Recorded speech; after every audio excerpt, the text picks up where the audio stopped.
Bonjour, bienvenue dans cette conférence sur la distribution et la Silver Economy. L'objectif de cette conférence, c'est de comprendre les différents canaux utilisés, leurs avantages et leurs inconvénients pour distribuer un produit ou un service de la Silver Economy à destination des seniors. Donc, c'est les différents canaux. Produit de la Silver Economy, c'est plutôt un produit qui est spécifiquement dédié aux seniors et pas forcément un produit de la consommation courante. On va dire ça peut être une téléassistance, ça peut être l'aménagement du domicile, ça peut être des produits d'assurance spécifiques, l'assurance santé complémentaire, donc des produits plutôt conçus pour les seniors. Et de l'autre côté, ce n'est pas les produits, la grande consommation, l'automobile, les ordinateurs, les fourchettes, etc. Les seniors, ça sera les retraités, ça sera les plus de 60 ans.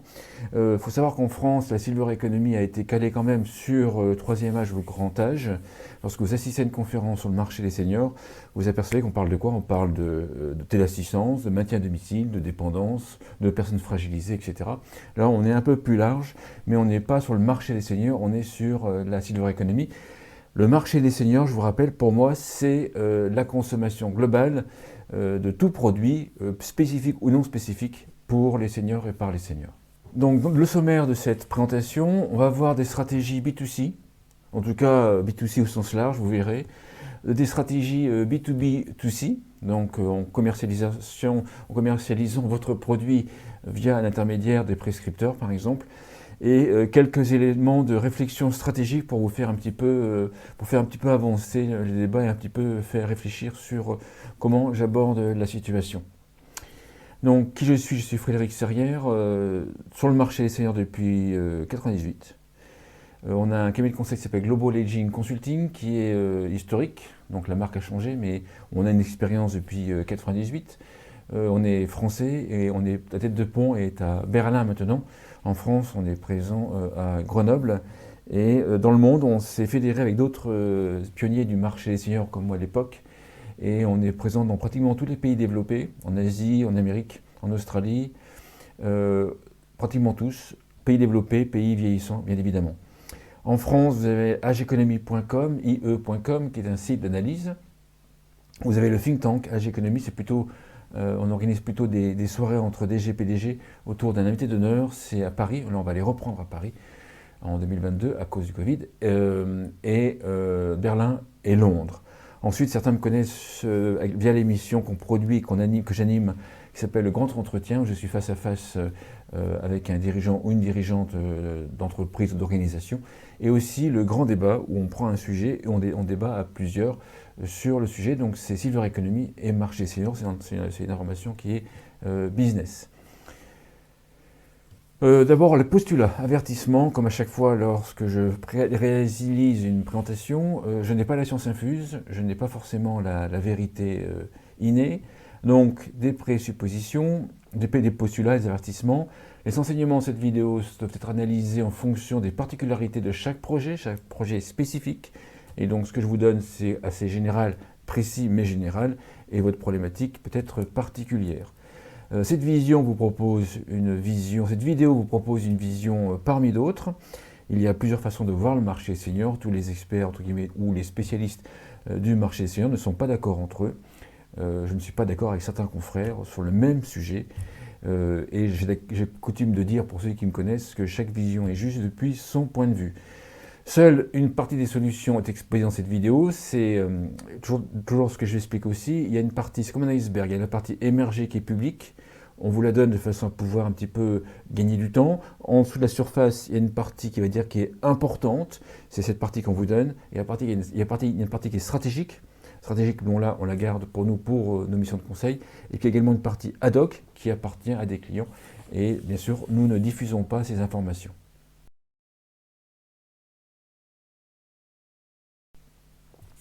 Donc la première partie, la partie B2C, vous verrez c'est B2C au sens général. Alors, un petit point avant de commencer à donner les différentes solutions, les différentes pistes. C'est plus difficile de commercialiser en B2C pour une marque qui n'est pas connue. Alors, ceux qui me suivent me l'entendent souvent dire. Aux USA, il y a eu en 2016 une entreprise qui s'appelle Lively qui s'est lancée. C'était une montre avec différentes possibilités, différentes options en fait, sur la montre qui a été commercialisée par une entreprise qui s'appelle Lively. Ils ont mis pratiquement 12 millions de dollars en publicité et ça n'a pas démarré, ça s'est cassé la figure. Lively, la montre, a été reprise par Great Call, qui était un opérateur téléphonique des seniors, connu des seniors, c'est important, connu. Pourquoi le Lively n'a pas fonctionné? Parce que Lively n'était pas connu des seniors et même avec 12 millions de dollars, ils ne sont pas arrivés à faire connaître la marque des seniors, donc à rassurer les seniors, ça j'en parle dans d'autres vidéos. Ça a été racheté, le produit a été racheté, l'entreprise a coulé, le produit a été racheté par Great Call, qui est un opérateur téléphonique connu, déjà connu des seniors, et là le produit se commercialise beaucoup mieux. Donc généralement, il faut un budget nécessaire très important, si on n'est pas connu des seniors. Pourquoi? Parce que les seniors les plus âgés, on va dire, c'est générationnel. C'est générationnel à la base, couplé un petit peu d'effet d'âge. Les plus âgés ont besoin d'être rassurés, notamment sur des produits qu'ils ne connaissent pas ou des produits qui sont nouveaux. Quand nous, on a acheté notre première, console de jeux vidéo, moi j'ai eu besoin d'être rassuré pour savoir ce que j'ai acheté. Et donc, il y a ce phénomène d'âge, mais aussi un phénomène générationnel. Il y a quand même des bémols. Il y a des produits par les seniors, qui sont consommés par les seniors, qui sont connus avant. Et il y a des produits qui sont nouveaux. Je prends par exemple la téléassistance. La téléassistance, on la connaît à peu près, de termes comme ça. La plupart des seniors connaissent le terme téléassistance à peu près, mais ils ne se sont jamais intéressés à téléassistance jusqu'au jour où ils ont besoin d'une téléassistance. Donc ils ne connaissent pas les marques, ils ne connaissent pas les différents acteurs, ou très peu les différents acteurs sur la téléassistance.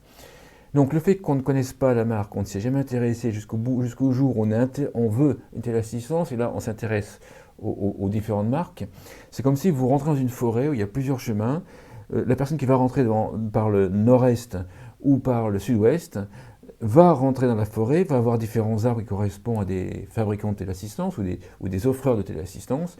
Bien évidemment, on ne va pas visiter toute la forêt pour voir tous les téléassisteurs. Donc on va chacun voir une partie des téléassisteurs. C'est pour ça que je dis toujours, le secteur de téléassistance n'est pas forcément en très forte concurrence. Il donne l'impression d'être en très forte concurrence, ça dépend comment on aborde le sujet, mais ce n'est pas forcément le cas dans tous les cas de figure. Donc ce phénomène-là, dans cette situation-là, effectivement, une marque connue ou une marque appuyée sur une marque connue va rassurer. Mais ceci dit, comme on ne connaît pas les marques qui existent sur la téléassistance au moment où on s'y intéresse, quelque part, ils démarrent tous sur la même ligne de départ. Sauf que, en disant la téléassistance Filien du réseau ADMR, donc ADMR est connu et Filien s'associe à la connaissance d'ADMR, donc là c'est un point supplémentaire. Quand on est un téléassisteur très connu sur Lyon comme Alerte, effectivement le côté local, le côté d'être proche de la ville, enfin tout ce qui est officiel de la ville, ça permet de rassurer, mais aussi le fait de dire qu'on est premier, ou le fait de dire qu'on est présence verte associée à la MSA, effectivement ça apporte aussi un plus. Ça, c'est une possibilité. Deuxième possibilité, Stana, par exemple, les montes escaliers, on s'aperçoit que Stana matraque tellement à la publicité, fait tellement de publicité à la télévision, que la marque est connue chez les seniors, même chez ceux qui ne se sont jamais intéressés à monter escalier. Et les personnes âgées disent Stana, c'est un petit peu comme le Frigidaire, presque le Frigidaire. Le Frigidaire, c'est une marque qui sert à désigner maintenant un réfrigérateur. Stana, c'est pareil. Donc, dans le cas des montes escaliers, la situation est un peu différente car il y a une marque qui est déjà connue juste avant. Bref, ce que je voulais vous dire, c'est que si vous lancez une start-up, c'est difficile de vendre en P2C, mais il y a des exceptions, bien évidemment. Donc, première solution, c'est développer son propre site internet, internet pour les seniors. Donc, c'est votre site tout simple. Là, je n'ai pas passé beaucoup de temps parce que ça fait partie du marketing internet. Développer un site internet, il y a des formations qui existent. Nous faisons des formations pour développer des sites internet ou des éléments à vérifier pour que votre site internet soit correct. Donc, bien sûr, ce que je vous propose, c'est de copier ce qui fonctionne. Donc là, je vous ai mis le site d'Easy Shower, qui est un des leaders, ou le leader, en tout cas un des leaders sur l'aménagement de la salle de bain pour les seniors. C'est plutôt pour les baby-boomers. Il y a encore une fracture d'Internet environ vers 78 ans. Au-delà, effectivement, le taux de connexion à Internet, le nombre de personnes connectées baisse. Par contre, les baby-boomers en dessous sont fortement connectés. Ce qui est important de montrer sur un site internet, c'est il faut comprendre tout de suite. On s'aperçoit que la génération des baby-boom n'aime pas comprendre, n'aime pas ne pas arriver à comprendre cette frustration. J'explique dans d'autres vidéos, le sentiment de frustration, les baby-boomers peuvent avoir du mal à le gérer. J'en parle dans d'autres vidéos sur ma chaîne YouTube. Donc là, il s'agit de faire comprendre tout de suite le bénéfice que vous apportez et le bénéfice à quelle envie ou quel besoin ou quel problème fort il se rattache. Je vous dis ça, mais il y a pas mal d'acteurs sur la Silver Economy où lorsque l'on va sur leur site, même moi, j'arrive pas à comprendre, je ne suis pas forcément plus doué qu'un autre, mais j'arrive pas à comprendre leur sujet. Donc là, il s'agit de construire un site pour les seniors. Je passe très rapidement parce que il y a des formations là-dessus que nous réalisons. Autre solution, c'est Facebook. Facebook, c'est plutôt les Facebook et compagnie, donc c'est les réseaux sociaux. Facebook, effectivement, est un site qui a vieilli, entre guillemets, avec ses utilisateurs. Ça permet, donc c'est plutôt B2B, enfin c'est plutôt baby boomer, pardon, c'est plutôt baby boomer. On peut faire des ciblages assez précis maintenant sur les seniors que l'on cible. Par contre, effectivement, ça dépend du volume que vous voulez vendre de produits. Si vous êtes une PME, une TPE, peut-être que Facebook va suffire. Si vous voulez vendre beaucoup plus par exemple, si vous voulez vendre des baignoires à porte ou des baignoires ou des douches qui remplacent les baignoires, Facebook ne suffit pas à remplir le chiffre d'affaires des entreprises leaders sur le secteur d'activité. Donc c'est intéressant, peut-être pour démarrer, peut-être pour un complément, pour cibler les baby boomers. Et ça sert aussi à faire des tests. On peut faire aussi des tests sur Facebook. Il y a d'autres acteurs comme Benoît Gobelot de l'agence Matinale qui sont bien meilleurs que moi sur ces sujets. Maintenant, je vais ralentir un petit peu. Vous avez des sites seniors, des sites pour les seniors en France qui ont carrément été un petit peu oubliés par beaucoup d'acteurs sur la Silver Economy. Le premier site senior en France, c'est Planète.fr, qui avait démarré avec le nom Senior Planète à l'époque en 2000 et quelques, ou 2002, je ne sais plus. Donc Planète.fr, devinez le nombre de visiteurs uniques par mois, c'est plus de 7 millions de visiteurs uniques par mois, avec une moyenne d'âge à peu près de 60 ans, plus ou moins quelque chose. Donc c'est le premier site senior. Le deuxième, à mon avis, je ne prends pas trop de risques, ça va être NotreTemps.com. Donc avec ces sites seniors, donc c'est déjà des sites qui cartonnent sur les seniors. D'accord.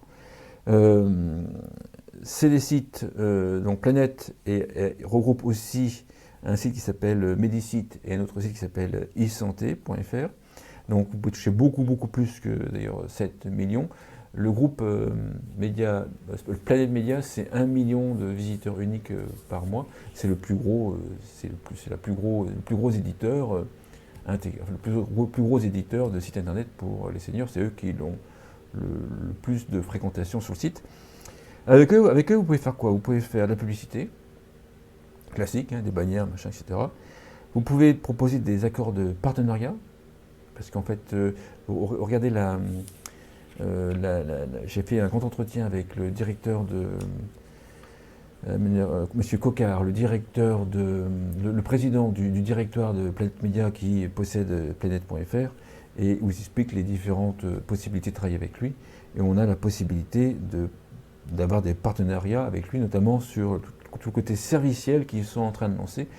Je vous propose vraiment de regarder le grand entretien, car ça peut donner beaucoup d'idées à des acteurs de la Silver Economy qui pourraient être intégrés, à mon avis, ou être en partenariat dans l'offre servicielle que Planète.fr est en train de développer.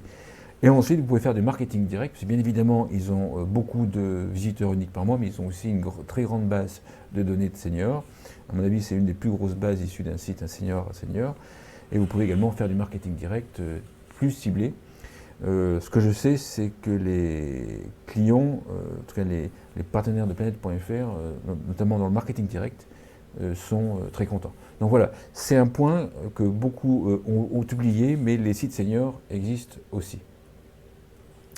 Vous avez un truc que j'ai découvert récemment, alors j'ai pas découvert les sites marchands bien évidemment, par contre j'ai découvert sur LinkedIn que Cdiscount avait avait une rubrique, avait un sous-site, une rubrique complète sur la santé, la silver economy et santé. D'accord. Donc il y a peut-être des possibilités de commercialiser votre produit. Là aussi, assez peu de monde sur la silver economy, en tout cas, je trouve que assez peu de monde sur la silver economy est au courant que Cdiscount a une zone pour la silver economy et la santé. Bien évidemment, on sait que Cdiscount, comme Amazon, vendent des produits pour les seniors. Je ne savais pas qu'ils avaient une rubrique spécifique et ils ont une personne qui est responsable de cette rubrique. Donc il y a quelqu'un de responsable qui gère cette rubrique, donc ça peut être intéressant de le contacter pour proposer votre produit, pour voir un petit peu comment votre produit peut être ajouté à cette rubrique. Autre solution, c'est le matériel médical, donc Bastide, Capital Santé parmi les plus gros. En tout, ça fait plus de 800 magasins en France, pas uniquement ces deux marques, mais avec toutes les autres marques, plus de 800 magasins en France, beaucoup plus que 800 magasins de matériel médical. Matériel médical, c'est essentiellement les lits, les couches d'incontinence, mais c'est aussi la téléassistance, les fauteuils releveurs. Bon, bref, vous avez déjà vu ce que c'est que Bastide et Capital Santé. C'est pour les gens âgés, d'ailleurs le Capital Santé, c'est l'expert du maintien à domicile.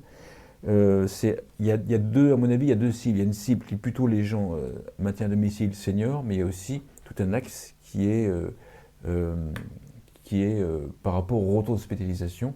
Et on peut avoir besoin de Bastide ou Capital Santé à tous les âges en retour d'hospitalisation. Ça, c'est pour la branche B2C. Et vous avez vu dans l'actualité que Bastide avait aussi une branche B2B. Donc voilà ce que je voulais vous dire. Vous pouvez peut-être essayer de faire référencer votre produit. Bien évidemment, à mon sens, il faut que ce soit national.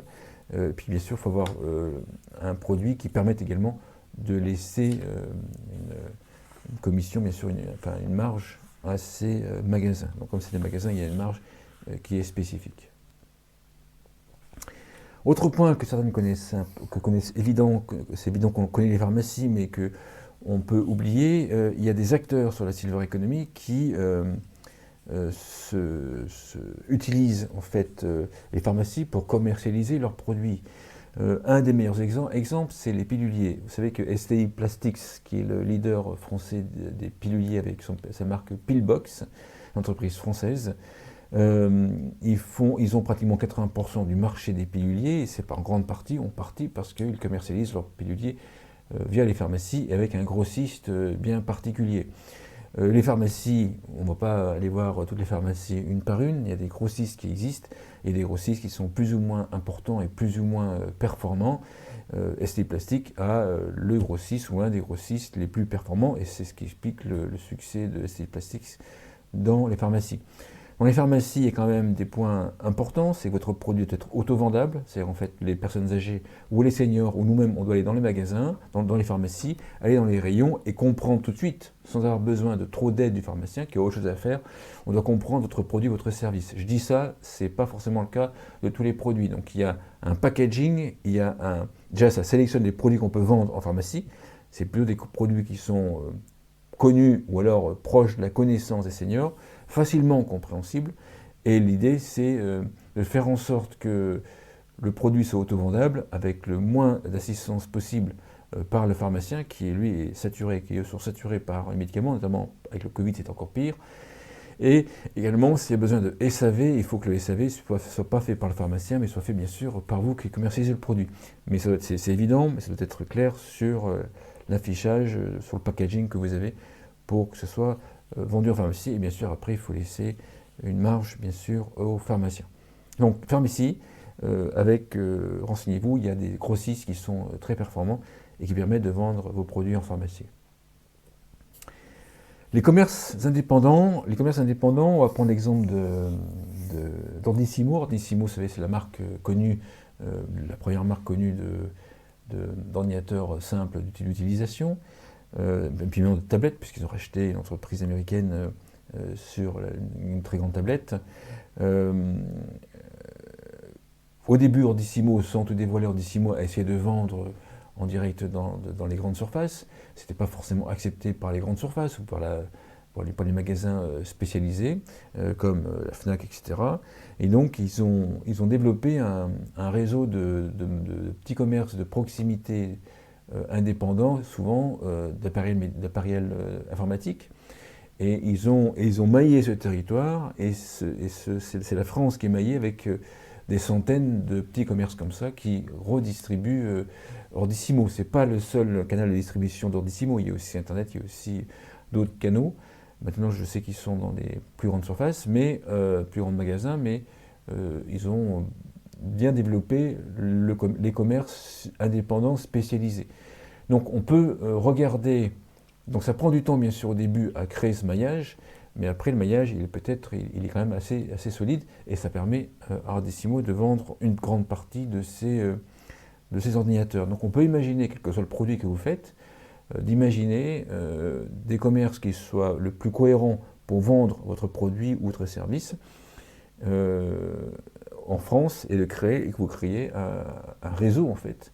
Après, la difficulté, c'est qu'il faut vraiment, après il faut visiter les magasins, donc après il y a généralement un réseau de commerciaux à développer pour visiter les commerces régulièrement.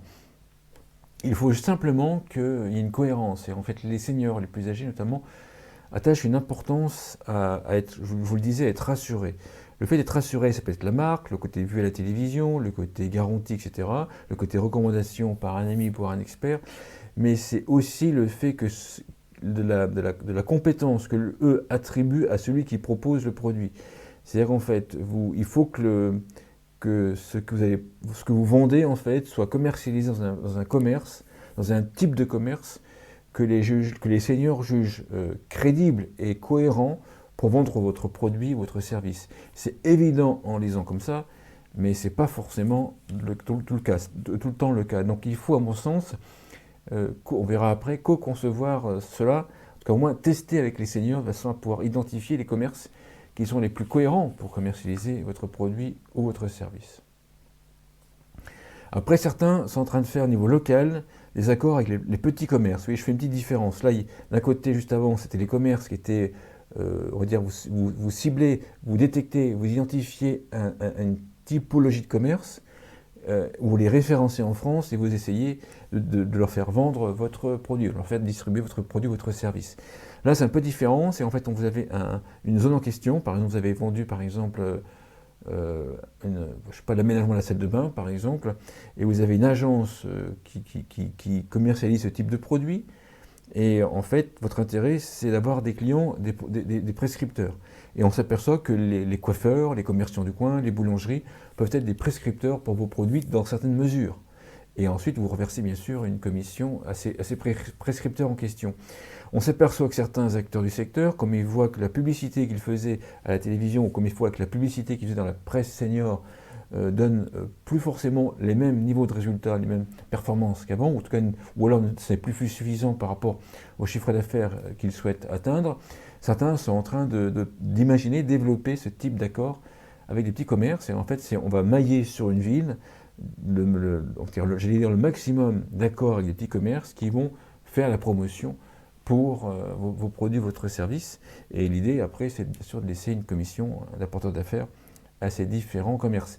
Et comme certains commerces ont souffert ou souffrent, ça peut être une manne intéressante pour ces petits commerces. La vente à distance, la VAD, ça aussi c'est un point qui à mon sens a été oublié par une grande partie des acteurs de la Silver Economy. Le problème en 2013 d'avoir calé la Silver Economy sur le grand âge, notamment de la dépendance, etc., fait que ces marques en question là, vous les voyez carrément jamais, pratiquement jamais, dans des conférences sur la Silver Economy. Vous voyez, c'était carrément totalement oublié. Mais ce n'est pas les seuls qui ont été oubliés. Il y a plein d'acteurs qui ont été oubliés de la Silver Economy. La Silver Economy a été vraiment petit trou de souris, alors que le marché était gigantesque. C'est dommage pour la France, mais c'est comme ça, c'est l'histoire. Donc, la vente à distance, vous pouvez faire quoi? Vous pouvez être, bien sûr, essayer de faire commercialiser votre produit dans le catalogue en tant que tel, hein, pour les personnes âgées. Donc, vous avez des grandes marques, Damar, Daxon, Affibel, Le Bonheur, etc. Vous avez L'Homme Moderne, Atlas, Formen, etc. Vous en avez plein, vous avez Tanel, enfin, il n'y en a pas fini, il y en a plein.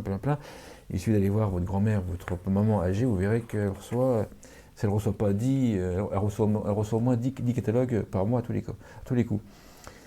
Et donc, première idée, c'est de commercialiser votre produit dans le catalogue.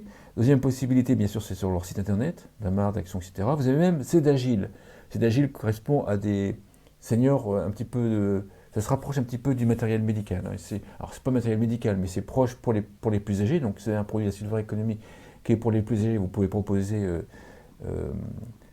cela, bien évidemment.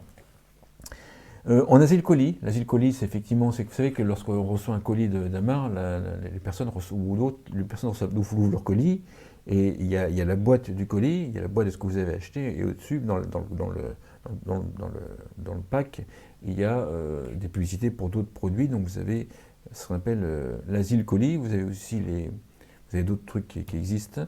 Vous pouvez également souvent louer, si vous voulez faire du marketing direct, vous pouvez louer généralement les fichiers, enfin les adresses, location de fichiers, location d'adresses des VAD.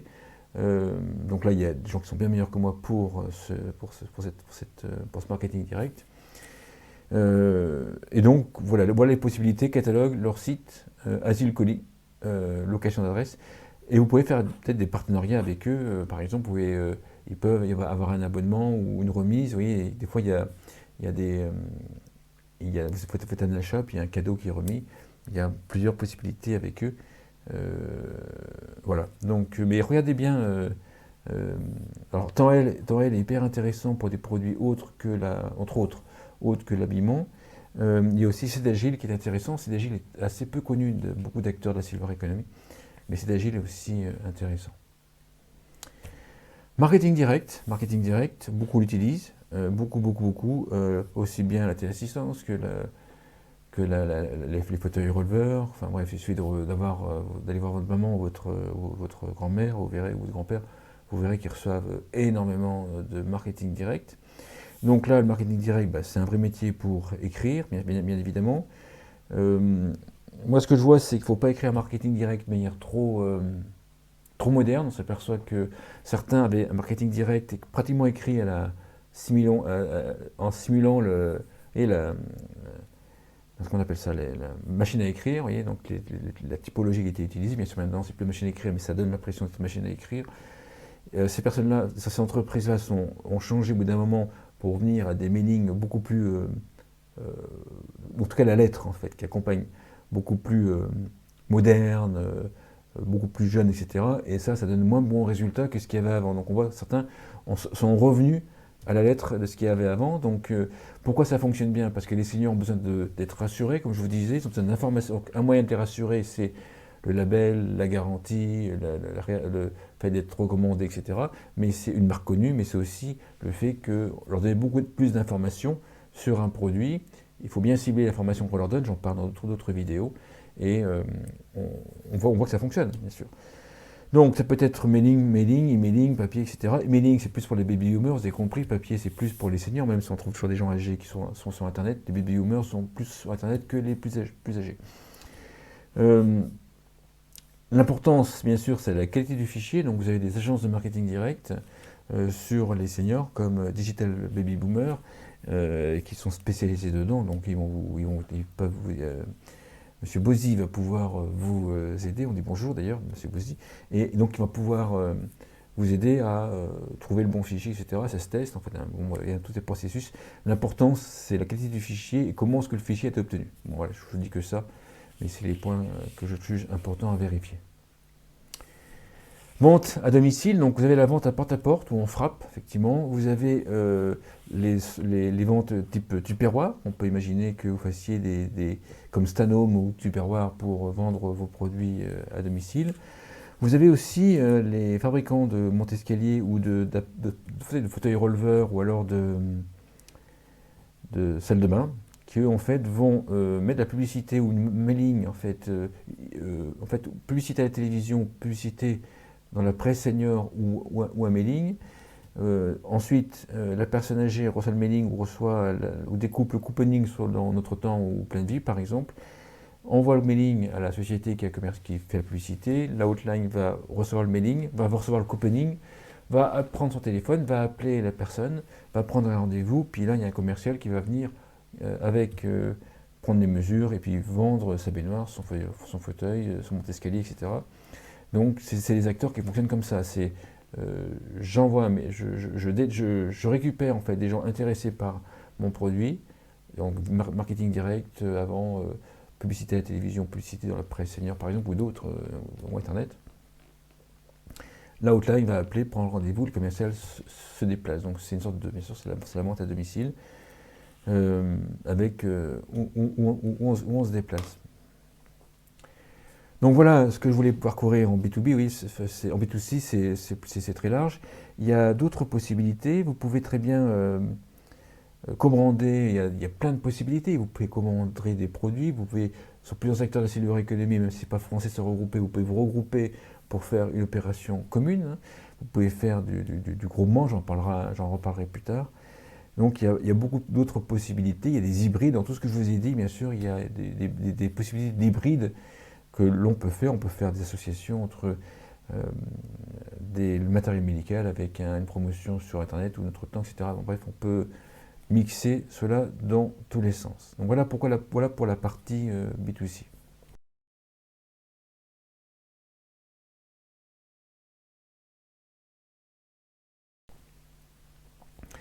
La partie B2B2C, deuxième partie que je voulais parcourir avec vous. Deuxième partie. Donc, comme certains se sont dit, oulala, c'est difficile de vendre en B2C ou j'ai pas le budget de vendre en B2C, il se pose la question, qui a déjà des clients qui seraient intéressés par mon produit, mon service. Et là, on va parcourir plusieurs acteurs B2B, donc le deuxième B, plusieurs acteurs qui pourraient revendre ou pas d'ailleurs votre produit. Donc, premier acteur, pour les plus âgés, si vous avez un produit qui concerne, on va dire, les gens qui ont 85 ans par là, vous pouvez vous apercevoir qu'il y a les téléassisteurs. Téléassisteurs, c'est 600 000 personnes équipées à peu près, mais un peu plus, je pense. Et donc, vous pourriez très bien proposer aux téléassisteurs, là j'ai marqué Tunstall, mais il y a d'autres filiales, Présence Verte, etc. Vous pouvez très bien proposer votre produit via un téléassisteur. Donc, en fait, c'est que celui qui va commercialiser ou prescrire votre produit, c'est le téléassistant. Dans ce cas-là, c'est Tunstall, Présence Verte, Filien, Mondial Assistance, Europe Assistance, etc., etc. Bleu Linéaire, etc. Là, ce qu'il faut vérifier, bien sûr, c'est une cohérence avec la personne. Il faut aussi que, et ça c'est pas très français, c'est imaginer ce qui est intéressant pour l'autre dans le fait de vendre votre produit et pas uniquement ce qui est intéressant pour nous à piquer à l'autre. Donc il faut inverser l'idée, c'est-à-dire qu'en fait on va se poser la question, qu'est-ce qui est important pour le téléassisteur, en quoi est-ce que le téléassisteur a intérêt à commercialiser mon produit. Nous, comment est-ce qu'on assiste des clients dans ce cas-là? On organise des mises en relation. En fait, on fait ça en deux étapes. Je ne fais pas de mise en relation, comme je suis connu pour être quelqu'un assez direct et qui a tendance à croire ce qu'il dit. C'est en fait à ne pas envoyer les gens dans le mur, donc à être réglo et sérieux.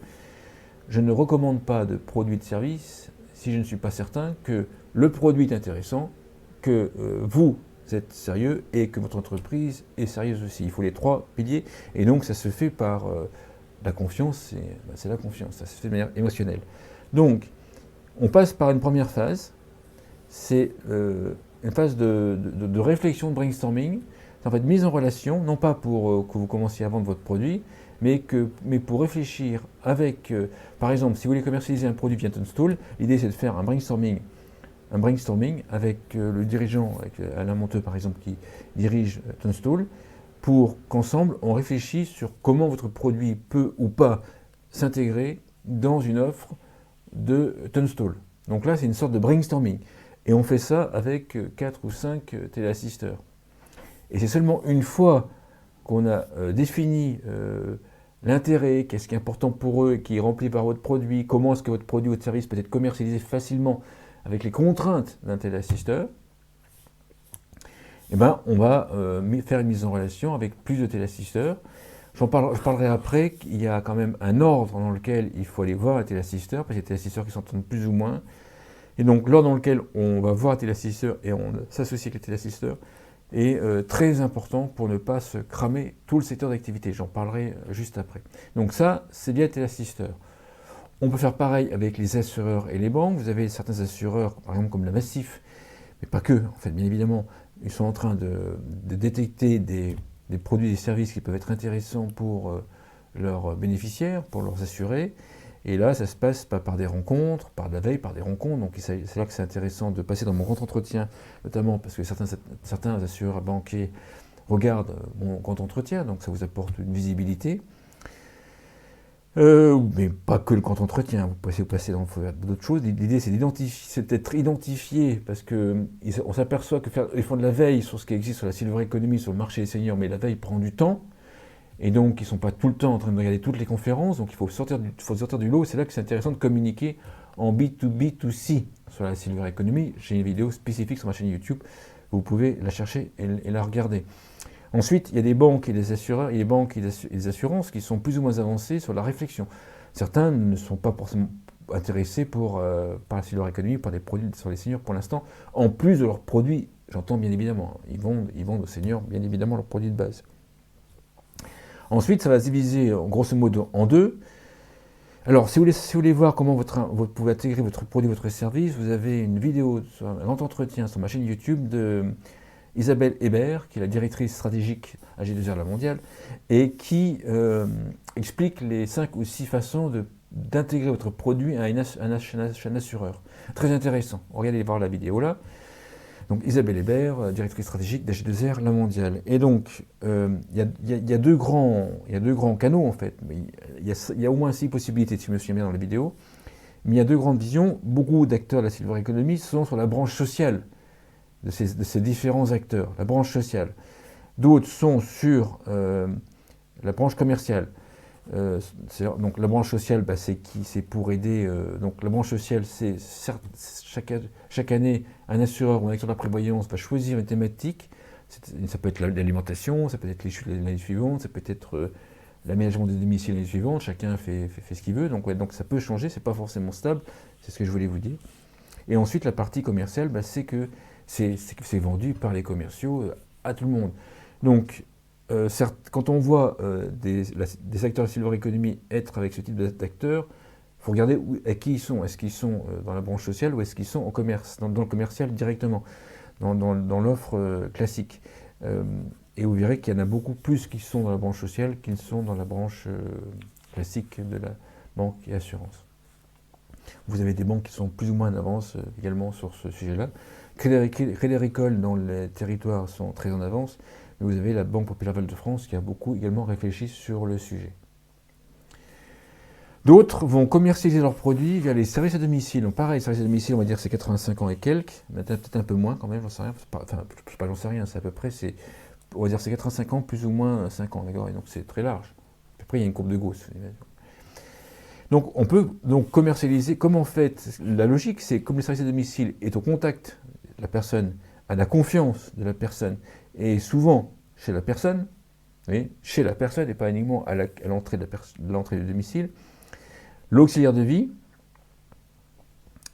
pourrait, pas forcément vendre, mais en tout cas détecter des besoins. Là, moi j'en parle depuis 20 ans. Les services à domicile pourraient vendre des produits et services en plus de leurs services de base. Donc quand je vous ai dit ça, il y en a, je ne sais pas, mais à l'époque il y avait 50% des acteurs qui étaient pour, 50% des acteurs qui étaient contre. Donc là également, l'idée stratégiquement, c'est qu'il faut réfléchir, et nous on assiste des acteurs sur ce sujet-là, avec la même logique que pour les téléassisteurs, mais en sélectionnant très précisément les différents services à domicile. Si vous avez des acteurs de services à domicile qui sont très avancés, par exemple, vous pouvez prendre par exemple le réseau APA ou le réseau Abrapa en Alsace, ou l'Abrapa en Alsace, c'est des acteurs qui sont très ouverts en fait aux accords de partenariat, notamment dans la téléassistance, mais aussi la dénutrition, mais il y a plein l'aménagement des domiciles, mais il y a plein de sujets. Par contre, on ne peut pas y aller la fleur au fusil, parce que vous avez des acteurs qui sont des entrepreneurs sociaux, vous avez des sociaux. Les premiers sont plus enclins à vendre votre produit. Après, vous avez des acteurs qui sont concentrés sur vendre du service, et vous disent, voilà, prendre mon temps pour vendre une téléassistance, Ce n'est pas forcément ce qui m'intéresse. Moi, je préfère que mon chef de secteur commercialise du service, et c'est tout à fait logique. Et vous avez des réseaux, donc là j'en ai mis d'autres, mais il y a plein d'acteurs. Puis en plus, il y a des acteurs indépendants.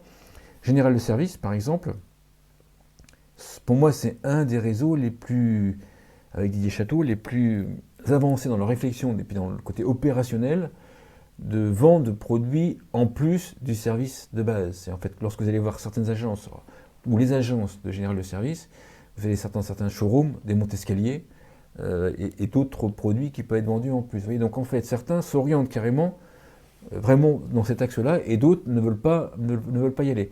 Donc, il y a une réflexion à avoir par rapport à ces différents profils. Ensuite, bien sûr, il faut que votre produit soit... les auxiliaires de vie ne vendront pas votre produit. Ce n'est pas une profession c'est pas des vendeuses. D'accord? Donc, il y a un tact, il y a une approche à avoir avec eux, et c'est dans ce sens-là que nous aidons pas mal d'entreprises à avoir une logique. Donc, avoir une stratégie et voir comment... et puis ensuite, il faut bien sûr que... Il y a des fois, c'est contre-productif.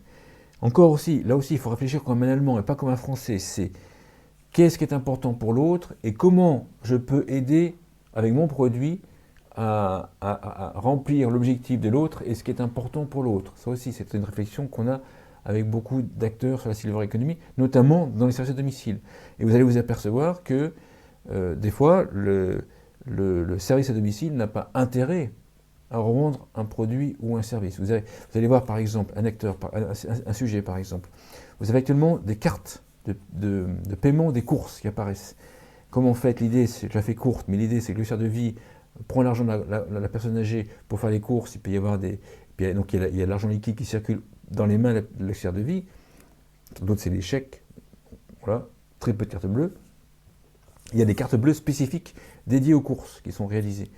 Et bien, vous allez vous apercevoir que certains ont employé une stratégie qui n'est pas acceptée par les services à domicile, qui complexifie le travail des services à domicile alors que ça devrait être l'inverse, ou alors qui ne remplissent pas les critères d'importance.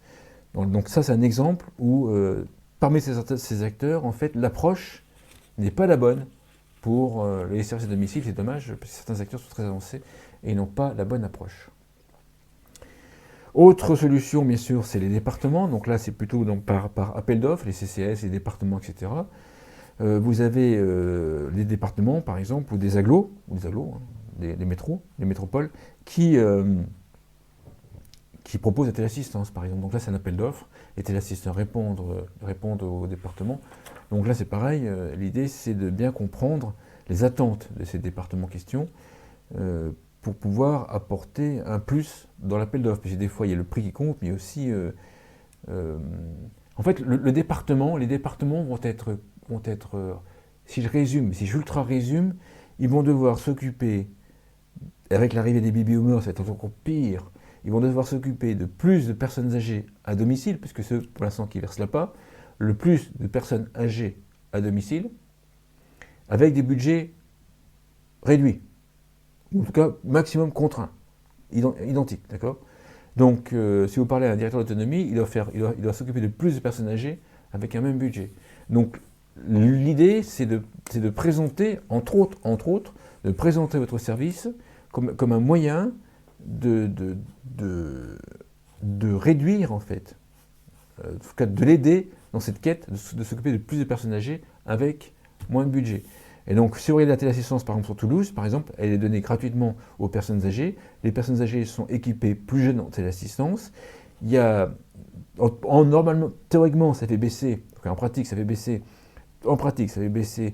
les conséquences des chutes, parce que dès qu'il y a une personne âgée, puisqu'il y a plus de personnes âgées qui ont téléassistance, il n'y a pas forcément moins de chutes, c'est pas ça. Hein. C'est qu'en fait, les personnes âgées sont secourues beaucoup plus rapidement et peuvent revenir à domicile plus facilement.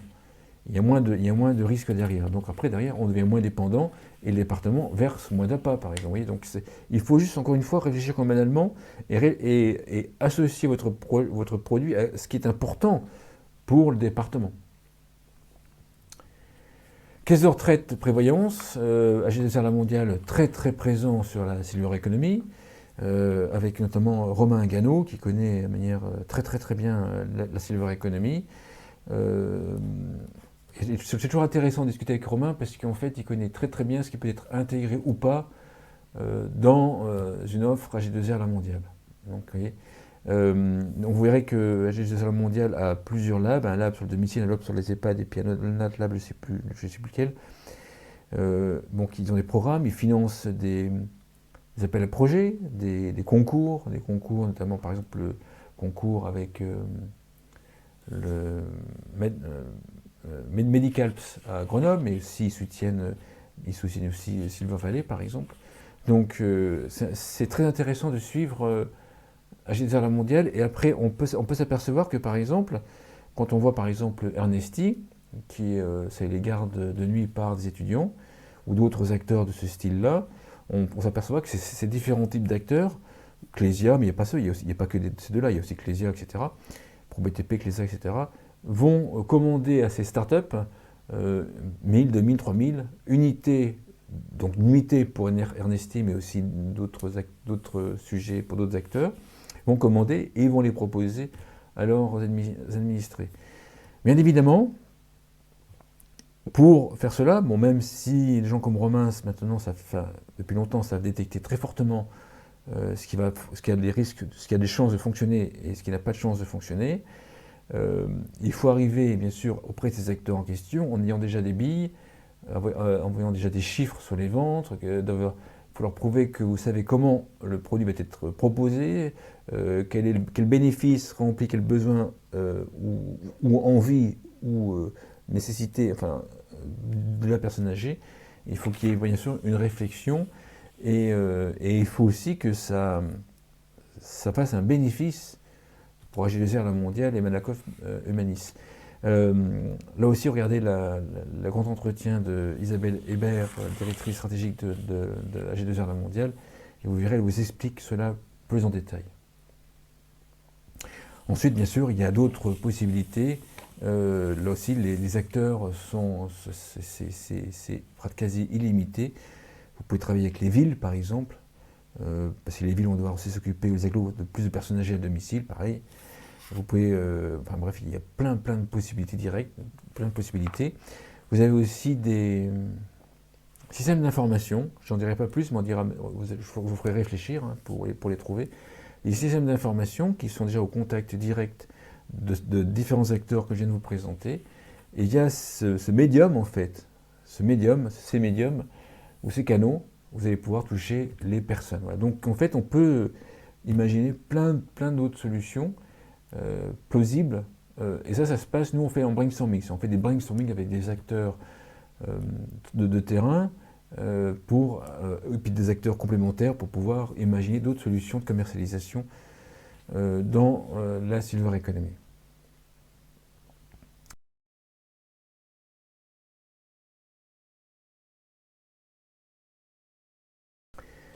Je vais finir par quelques éléments stratégiques. Premièrement, avant de commencer, à mon sens, et j'ai toujours la même chose, avant de commencer une réflexion sur comment vous allez commercialiser votre produit, il faut d'abord, en tout cas nous, on commence par là quand on assiste à un client, parce qu'on commence par définir votre objectif. Donc vous allez me dire c'est évident, mais des fois, la plupart du temps, l'objectif n'est pas clair. Et définir ce qui est important pour vous dans l'atteinte de votre objectif en question. Si, par exemple, vous me dites, voilà, ce que je veux, c'est juste revendre une entreprise dans 5 ans ou dans 2 ans, ou l'autre, c'est non, je veux la faire grossir et me développer à l'étranger, c'est pas forcément la même stratégie qui sera appliquée derrière. En vente, surtout en vente, d'ailleurs, en distribution. Donc, première chose, j'en parle dans d'autres vidéos, c'est plus du coaching. On va définir ensemble ce qui est important pour vous, vous allez définir avec nous plutôt. Enfin, on va vous assister pour définir, vous, votre objectif et ce qui est important pour vous dans l'atteinte de votre objectif. J'en parle dans d'autres vidéos, c'est ultra important de faire cette phase en question, car deux concurrents peuvent avoir des stratégies à prendre totalement différentes. Ensuite, on va mixer quelque part avec tout ça avec une sorte de co-conception ou de co-réflexion avec les seniors. Les seniors, on va leur faire réfléchir sur votre produit, votre service, on travaille ensemble, et ensuite on va leur poser la question, entre autres, voilà, si le produit existe, où est-ce que vous iriez pour vous renseigner ou pour l'acheter. Et là, on va avoir des idées. C'est important, parce que par exemple, les diagnostics habitation, c'est des diagnostics réalisés par des ergothérapeutes qui vont au domicile des personnes âgées et qui font un diagnostic de l'habitation plus de la personne, ou de la personne. Les plus âgés vous disent que pour se renseigner par rapport à ce diagnostic d'habitation, ils vont vers les mairies et les caisses de retraite. Les baby-boomers, en fait, ils vous citent le médecin en premier. Vous voyez? Donc, si on ne teste pas ça, ben, on est très très loin d'avoir des têtes dans le médecin. Mais moi, je n'avais pas pensé au début que c'était le médecin. Mais ils vous citent le médecin en premier. Ensuite, ce que l'on fait, on fait un mapping. Alors ça, c'est très très important. On voit qu'en fait, des acteurs de la silver economy trouvent des partenariats sans réflexion. Donc vous allez me dire que je suis beaucoup dans la réflexion, mais j'aime bien... Il y a environ, émotionnellement, il y a environ 4% des gens qui réussissent sans faire d'études de marché. Par exemple, Mr. Mose au Canada, qui possède Classic, qui possède aussi la Carpe et qui a un magazine qui s'appelle Zoomer, puis aussi la Zoomer Radio. Lui, en fait, il m'a dit, mais j'ai pas besoin de vos études, en fait. Moi, je sais ce qui marche. Il fait partie des rares personnes, 4% à peu près, qui sentent les choses et qui ont une expérience. Et le fait d'avoir une expérience plus de sentir les choses, généralement, ils réussissent assez facilement ce qu'ils entreprennent. Les autres, en fait, il y a quand même, on peut sentir les choses, mais il faut quand même un petit peu, à mon sens, valider. Si vous avez un projet, par exemple, à proposer aux téléassisteurs, comme les téléassisteurs sont en concurrence les uns avec les autres et certains ne s'entendent pas les uns avec les autres, vous avez intérêt à comprendre quel téléassisteur il faut aller en premier, il faut aller voir en premier, avec quel téléassisteur il faut signer un accord, et quel téléassisteur c'est plutôt en deuxième ou en dernier. Parce qu'il y a certains acteurs sur la silver economy qui n'ont pas cette réflexion en question. L'idée, c'est de faire un mapping des différents téléassisteurs ou alors des différents services à domicile. Parce que lorsque vous serez maquillé avec un des acteurs, peut-être que les concurrents vont vouloir se différencier par rapport au téléassisteur avec qui vous aurez signé. Donc, il y a des téléassisteurs, j'aurais dû faire des bulles plus grosses, des téléassisteurs qui sont plus ou moins gros, plus ou moins importants, certains qui sont jugés plus ou moins en concurrence, certains qui ne se supportent pas, certains qui s'apprécient. Et donc, vous devez faire un mapping, en tout cas nous, on vous aide à faire un mapping si on travaille ensemble, avec les différents acteurs qui existent. A, B, C, D, E, c'est des caractéristiques sur les acteurs, c'est quels sont leurs objectifs, qu'est-ce qu'ils vendent, leurs intérêts, leur vitesse d'exécution, est-ce qu'ils sont lents à la détente ou est-ce qu'ils ne sont pas lents à la détente, peu importe, c'est en jugement de valeur, ou est-ce qu'ils sont implantés géographiquement, quel type de seniors ils ont, quel type de commercialisation ils ont, etc. Bon bref, est-ce qu'ils ont un réseau de commerciaux ou pas. Donc en fait, on va caler tout ça, donc en fait, on fait un mapping vraiment complet, donc ça paraît simple, mais bon, ça demande quand même du temps. Il faut faire bien sûr des fois de l'investigation pour avoir les informations. Et ensuite, on va mettre avec des traits qui s'entend avec qui ne s'entend pas avec qui, etc. Et là, on va définir une stratégie de par où il faut commencer. Vous voyez, je prends un exemple, les lunettes connectées qui sont apparues. En fait, les fabricants de lunettes connectées, les deux acteurs, n'ont pas, à mon sens, assez suffisamment réfléchi sur ce mapping en question des téléassisteurs.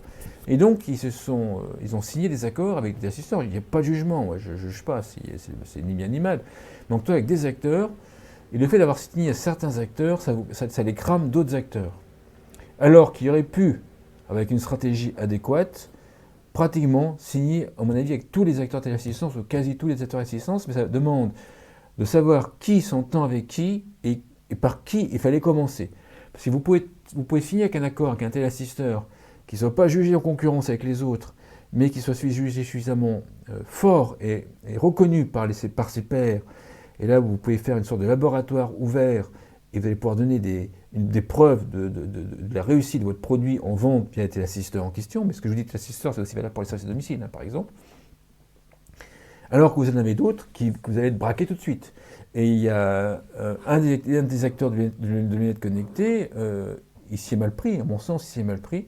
Et en fait, au lieu de travailler avec les 10 plus gros, il va travailler au maximum avec 2 ou 3 plus gros.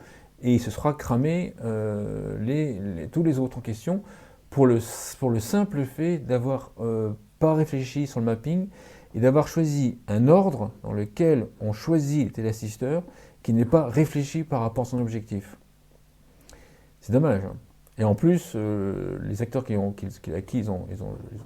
signé, donc c'est des acteurs qui sont très très bons, il n'y a pas de problème avec ça.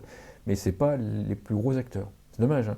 Donc, dans la téléassistance, si vous voulez vendre votre produit, ben, il faut avoir Tunstall, il faut avoir présence verte. Enfin, et pour avoir Tunstall et présence verte, avec des gens, avec des acteurs qui fonctionnent différemment et qui ont des dirigeants qui sont différents et qui ont des critères d'importance qui sont différents, puis peut-être aussi des marchés qui sont différents, il y a intérêt à avoir une réflexion par rapport à ça. Il ne faut pas y aller à fleur au fusil puis se planter parce qu'on n'a pas réfléchi.